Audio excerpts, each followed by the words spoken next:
World war 2 जब अपने last moment पर था, तब एक तरफ से अलाइड फोर्सेस फ्रॉम यूएसए और एक तरफ से सोवियत यूनियन जर्मनी को चोक कर रहा था। एंड अल्टीमेटली 1945 में जर्मनी ये वॉर हार जाती है और उसके साथ साथ वर्ल्ड वॉर 2 भी खत्म हो जाता है। लेकिन वर्ल्ड वॉर 2 के बाद यूएसए और सोवियत यूनियन जर्मनी के अंदर घुसती है और जर्मनी के अंदर जितने भी secret military bases, laboratories, research centre, bunkers, scientist and जितने भी सीक्रेट वेपन्स के इंफॉर्मेशन थे, वो सब ढूंढना शुरू करती है। और इसी दौरान यूएसए और सोवियत के हाथ में कुछ ऐसी चीजें लगती है जिससे उन लोगों का मुंह खुला का खुला रह गया। ऑपरेशन पेपर क्लिप, एक ऐसा ऑपरेशन जिसने वर्ल्ड वॉर 2 के बाद पूरी दुनिया का काया पलट के रख दिया और ये डिसाइड किया कि दुनिया का नया बॉस कौन होगा। तो 1930s में हिटलर के अंडर जर्मनी बहुत हेविली इन्वेस्ट कर रहा था अपने science, technology and engineering sector में। ये वो कोई साइंटिफिक डिस्कवरी या फिर डेवलपमेंट के लिए नहीं कर रहा था। साइंस का इस्तेमाल करके वो सुपर पावर बनना चाहता था और दुनिया को डोमिनेट करना चाहता था। ताकत के मामले में हिटलर सबसे आगे रहना चाहता था और इसी वजह से उसने जर्मनी के अंदर जितने भी रिसर्च इंस्टीट्यूट थे उनको रीऑर्गेनाइज किया as per military priority.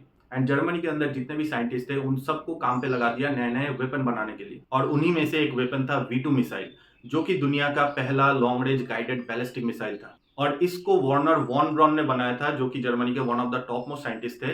Actually ये मिसाइल करता क्या है? इस मिसाइल को अगर लॉन्च करोगे तो ये मिसाइल पहले ऊपर में स्पेस में जाता है 80 से 100 किलोमीटर ऊपर तक, और फिर वहां से वो अपने टारगेट की तरफ बढ़ता है और वहां पर जाकर हिट करता है। ये वेपन उस टाइम पर दुनिया का one of the most brutal weapon था, जिसका जवाब पूरी दुनिया के पास नहीं था। और इसके अलावा भी जर्मनी ने और भी बहुत सारे वेपन्स बनाए थे, इंक्लूडिंग बायोलॉजिकल वेपन। लेकिन ये सारी चीजें जर्मनी ने छुपा कर रखा था, उन्होंने दुनिया के सामने ये सब नहीं लाया था। और मुझे लगता है अगर वर्ल्ड वॉर 2 और एक्सटेंड होता तो फिर हिटलर शायद इन सब वेपन को यूज कर सकता था एंड हम लोगों के सामने शायद और भी ब्रूटल हिस्ट्री होता आज के टाइम में। और ये जितने भी डॉक्यूमेंट्स थे, जितने भी नॉलेज थे ना, ये क्लासिफाइड था।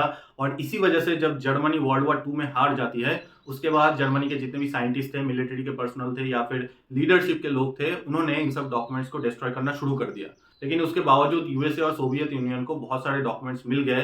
कई डॉक्यूमेंट्स लेबोरेटरी से मिले, कई डॉक्यूमेंट्स साइंटिस्टों के पास से मिले, और कई डॉक्यूमेंट्स तो ऐसे थे जो कि टॉयलेट से मिले। मतलब बहुत ऐसे लोग थे जिन्होंने डॉक्यूमेंट्स को टॉयलेट में डिस्ट्रॉय किया था, लेकिन वहां से भी यूएसए और सोवियत को डॉक्यूमेंट्स मिल गया। मतलब आप लोगों ने सुना होगा कि यूएसए ने सुपर पावर बनने के लिए बहुत बार अपने हाथों को गंदा किया है, और यहाँ पर तो लिटरली उसने अपने हाथों को गंदा किया था सुपर पावर बनने के लिए। लेकिन हाथ गंदे करने का फायदा यूएसए को हुआ। यूएसए को एक बहुत ही इंपॉर्टेंट लिस्ट मिला जिसका नाम था ओजेनबर्ग लिस्ट।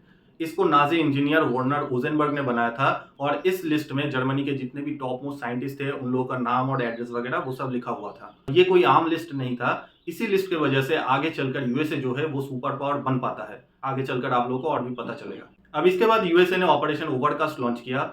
ऑपरेशन ओवरकास्ट में यूएसए का मोटिव ये था कि जितने भी जर्मन साइंटिस्ट थे उन लोगों को इंटरोगेट किया जाए और उनसे जितना भी हो सके नॉलेज ट्रांसफर किया जाए। लेकिन बाद में इस प्लान में थोड़ा चेंज होता है। एक्चुअली यूएसए को जितना डॉक्यूमेंट्स मिलता है वो सब देख के यूएसए तो पहली बात शॉक में था कि जर्मनी ने इतना डेवलपमेंट किया कैसे।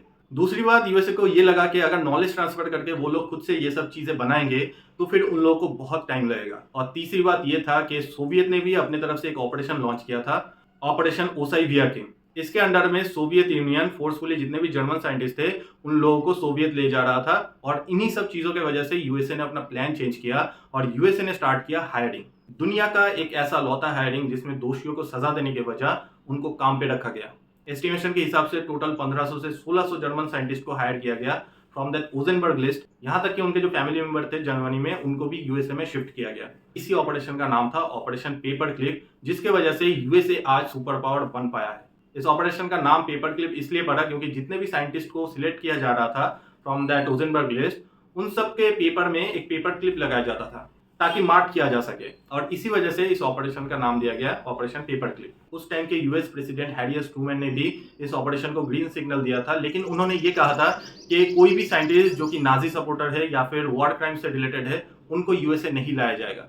ये ऑपरेशन ऊपर से देखने में तो बहुत एथिकल लग रहा था, लेकिन अंदर ही अंदर इस चीज को बाईपास कर दिया गया और जितने भी साइंटिस्ट थे जो कि काम के थे उन लोगों को रिगार्डलेस ऑफ देयर बैकग्राउंड और एनीथिंग यूएसए लाया गया और काम पे लगाया गया। क्योंकि हम लोग जानते हैं कि यूएसए एथिक्स से ज्यादा पावर को प्रायोरिटी देती है। और इसी वजह से जितने भी साइंटिस्ट थे जो काम के थे उन लोगों का जितना भी वॉर क्राइम वाला लिंक था उन सबको व्हाइट वॉश कर दिया गया और फिर जाकर उन लोगों को यूएसए में लाया गया। अब इन सब साइंटिस्टों को अमेरिका में लाने के बाद धीरे धीरे करके अमेरिका के जितने भी इंपॉर्टेंट सेक्टर थे उन सब में इन सबको काम दिया गया, जैसे कि military, research sector, space program, medicine sector, इन सब के अंदर इन सबको काम दिया गया और इन लोगों को बाकायदा सैलरी भी दिया जाता था। और इन सब साइंटिस्टों में जो सबसे बड़ा नाम था वो था वर्नर वॉन ब्रॉन, जिन्होंने V2 प्रोग्राम को जर्मनी में लीड किया था। V2 प्रोग्राम वही है जिसके अंडर में दुनिया का पहला long range guided ballistic missile बनाया गया था। और जो काम पहले वो जर्मनी के लिए किया करते थे वो अब यूएसए के लिए कर रहे थे। वो V2 मिसाइल अब यूएसए के लिए बना रहे थे और उन्होंने जब V2 मिसाइल बनाना शुरू किया तब जाके यूएसए को साइंटिस्टों को पता चला कि इसके पीछे एक्चुअल टेक्नोलॉजी क्या है, जैसे हाई ऑल्टीट्यूड में रॉकेट कैसे काम करता है, रॉकेट प्रोपल्शन, एटमॉस्फेरिक साइंस, इन सब के बारे में। और इन्हीं सब नॉलेज के बेसिस पे बाद में जाकर यूएसए ने इंटरकॉन्टिनेंटल बैलिस्टिक मिसाइल भी बनाया। वैसे ही एक और जर्मन साइंटिस्ट था जिनका नाम था हुबर्टस स्ट्रगोल्ड, अगर प्रोनाउंसिएशन गलत हो जाए तो देख लेना।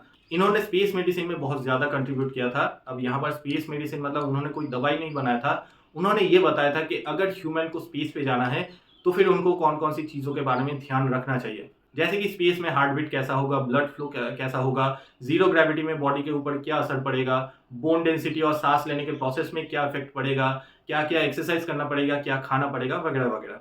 उन्होंने स्पेस सूट में भी इनिशियल कंट्रीब्यूशन किया था, like pressurised suit and protection against vacuum and extreme temperature on space, जो कि आज के टाइम में भी स्पेस सूट में यूज होता है। लेकिन इनके ऊपर बहुत सारे आरोप भी लगे थे। कहा यह जाता है कि हुबर्टस स्ट्रगोल्ड जो थे वो बहुत सारे अनएथिकल एक्सपेरिमेंट में शामिल थे, यहाँ तक कि अनएथिकल ह्यूमन एक्सपेरिमेंट भी वो किया करते थे।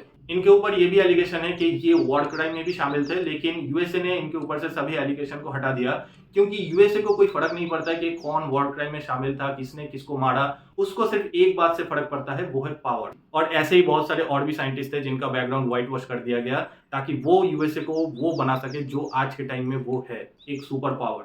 अब बहुत लोग ये सवाल उठाते हैं कि अमेरिका ने आखिरकार ऐसा किया क्यों। जिन लोगों को सजा मिलना चाहिए था उन लोगों को सजा देने के बजाय उन लोगों को प्रोटेक्शन दिया गया, उनके फैमिली को प्रोटेक्शन दिया गया। इवन अमेरिका के जितने भी टॉप मोस्ट सेक्टर थे उनके अंदर इन लोगों को काम भी दिया गया। देखो, रीजन था कोल्ड वॉर। वर्ल्ड वॉर 2 के बाद सोवियत और यूएसए के बीच में कोल्ड वॉर स्टार्ट हो गया। कौन किससे आगे रहेगा, यही था मेन इशू, चाहे वो मिलिट्री हो या फिर स्पेस टेक्नोलॉजी। इवन 1957 में सोवियत ने तो अपना पहला आर्टिफिशियल सैटेलाइट स्पुतनिक लॉन्च कर दिया, जिसकी वजह से यूएसए शॉक हो गया और वो और डेस्परेट हो गया।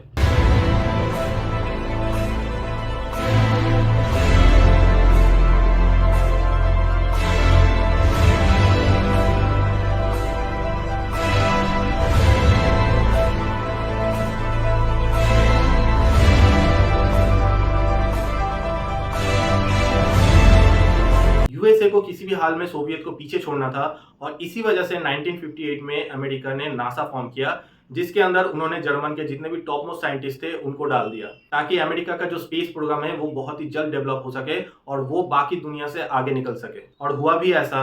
1969 में अमेरिका ने अपना first moon landing operation Apollo 11 successfully conduct किया। इस ऑपरेशन में German scientist Wernher von Braun का बहुत बड़ा कंट्रीब्यूशन था, क्योंकि मून लैंडिंग ऑपरेशन में जो सैटर्न V रॉकेट यूज हुआ था उसको वर्नर वॉन ब्रॉन और उनकी टीम ने ही डिजाइन किया था। और इसके बाद नासा जो है वो स्पेस टेक्नोलॉजी के मामले में सोवियत से बहुत आगे निकल चुका था। तो एक्चुअली देखा जाए तो आज के टाइम में यूएसए जो कह रहा है कि हमें H1B वीजा को बैन करना होगा, हमें बाहर के लोग नहीं चाहिए, एक्चुअली यूएसए जो सुपर पावर बना है वो बाहर के लोगों के ही वजह से बना है। इवन आज के टाइम में भी यूएसए में बहुत सारे ऐसे बड़े बड़े कंपनीज है जो कि यूएसए के लोग नहीं बल्कि बाहर के लोगों ने बनाया है, और उन सब का लिस्ट आप स्क्रीन पे देख सकते हो। इसमें गूगल और टेस्ला जैसे कंपनी भी शामिल है। और अगर इन सब कंपनीज को हटा दिया जाए तो फिर यूएसए का आधा जीडीपी कोलैप्स कर सकता है। तो पॉलिटिकल गेन के लिए पॉलिटिशियंस तो हमेशा कुछ ना कुछ बोलते ही रहते हैं, लेकिन यूएसए को भी पता है कि उसका हिस्ट्री क्या है, और आज भी यूएसए कहीं ना कहीं अपनी हिस्ट्री को फॉलो करता है। वो ये नहीं कह रहा है कि वो इमिग्रेंट्स नहीं लेगा, वो ये कह रहा है कि हम लोग इमिग्रेंट्स वही लेंगे जिसके पास हाई क्वालिटी ब्रेन हो, क्योंकि अमेरिका को पता है कि हाई क्वालिटी ब्रेन उसको अभी तक क्या दिया है और आगे चलकर और भी क्या क्या दे सकता है। और वहीं पर इंडिया में देखो तो इंडिया में मिलियनियर्स और बिलियनियर्स जो है वो धीरे धीरे देश छोड़कर जा रहे हैं।